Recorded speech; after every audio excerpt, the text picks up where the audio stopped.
what up? This is Rhea here, Rhea motherfucker, back again with another video. Thank you so much for joining me. I really appreciate everyone, and thank you so much for liking and subscribing. It really helps me with my videos. And please check out my website, paradoxastrology.com. I'm a professional astrologer. I can help you with anything, and right now I have consultations on sale for $60 off because I just started my new website. But so get it now before September 1st because it'll never be the same price again. Okay, so in this video, I want to talk about astral projection, and this is something that I've been doing for a long time, and I'm going to explain it how I experience it and my theories about it. And yeah, let's get into that. I learned this kind of by accident. Like I never learned it from somebody, and there's a lot of books about it. And I don't think I've ever read like a book about astral projection or how others do it, but this is how I stumbled across it, right?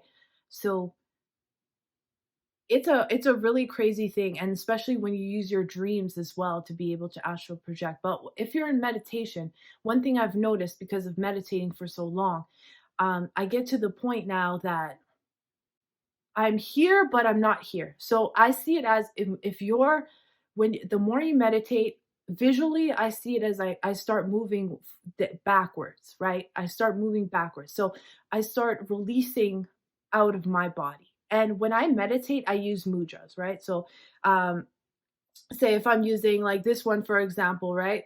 And say I'm like this and I'm getting knowledge, right?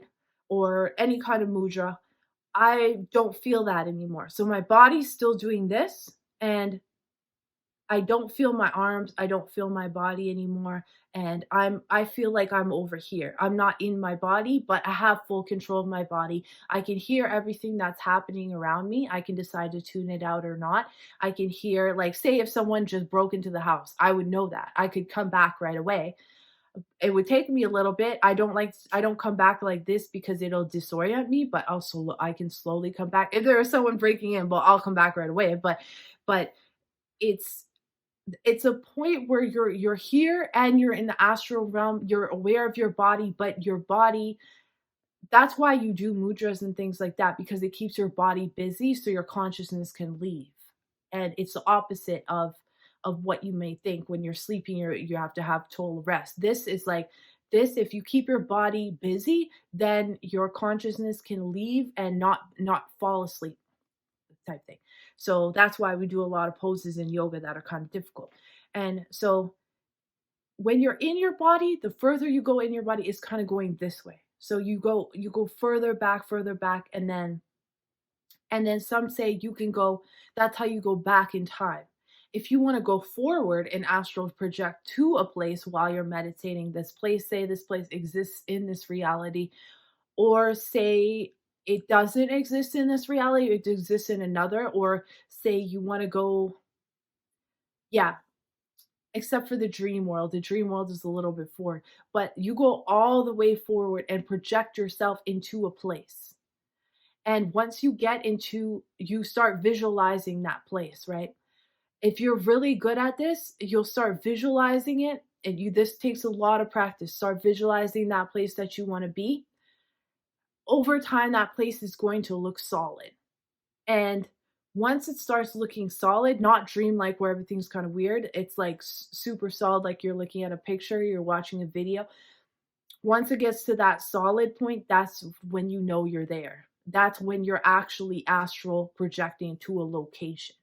And the CIA would do this a lot too with people, and which I've read about. And this is like, and I bet you they still do this, and they try to find people who are able to do this. So don't give this video to the CIA. But that's how you do it. And you can, so now you'll be able to hold it for like 5 seconds, 10 seconds, because you have to look around, and you'll be able to do this without having a body. It'll be almost like you're an orb, and you can look around everywhere, and it'll be easy for you to see things, but you can't let your ego get trapped in it. So if your ego's like, oh my God, I can't believe this is happening, it's so weird, whatever, boom, you're out of it. You have to keep it like that. Now, it'll if you meditate for long periods of time, you'll naturally do this. You might not know where you are. You might astral project to the past as well. That can happen, the future, certain things to locations. But if you train your mind about going to these places and you always go to the same place, you'll be able to go there in real life by doing this visualization of forward movement. Now, if you're trying to just go back into yourself, into your higher self, then you go backwards. You feel like you're leaving backwards, almost backwards and up, and then the other one is kind of forwards and up.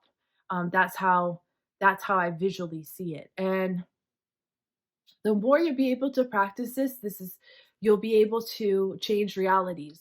And another way to change reality, I made a video about this too, but I'll enter this here, is to to start meditating. Meditate when you meditate, visualize what you dreamed about and visualize yourself there and changing it. Like, say you dreamt last night you're in a mall and you're walking the mall and you didn't know what was going on. Visualize yourself back at that mall and walk around. What was that store? What was that? And it'll start showing you different pieces. And then your dreams are going to be able to alter your dreams that way because now you're altering it in meditation. The dream world is a whole other world. Um, Weird thing about my dreams is I have a job. I have 2 jobs in my other one. I know how much money I have. I work jobs and I have to go pick up my paychecks. And this is a continuous thing that keeps going on. It's a whole other world that I live in. And it's places that I have a few places that I live in. And it's always the same places. And this has happened for years and years and years, because the more you work on it, the more solid you make it. And sometimes like it'll add certain things in it, and you can change it if you don't want to work those jobs, if you change it in meditation. And say if you want to have more abundance in your life, to play that out in meditation as if it's your dream, then your dream will start playing that out, then it'll start playing out in your reality.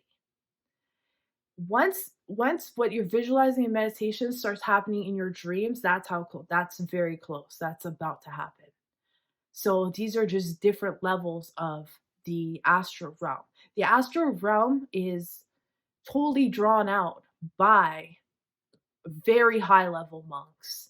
A lot of people in history, a lot of gurus and things like that spend all their time in astral realm and come back. I could literally draw you my whole city in my astral realm, what it looks like, and my house and this and that. And it's like, and I do that a lot.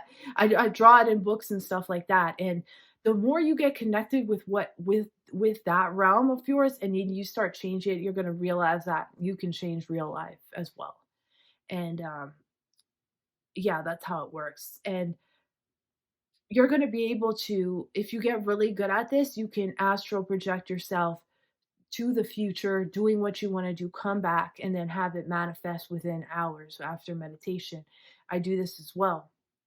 It's not something I have perfected where I can have it happen every single time. But the trick is being as light as possible, which is what you're doing, what you're eating, what you're consuming, and your environments. So, yeah. I hope that helps, and I love y'all, and real motherfucker.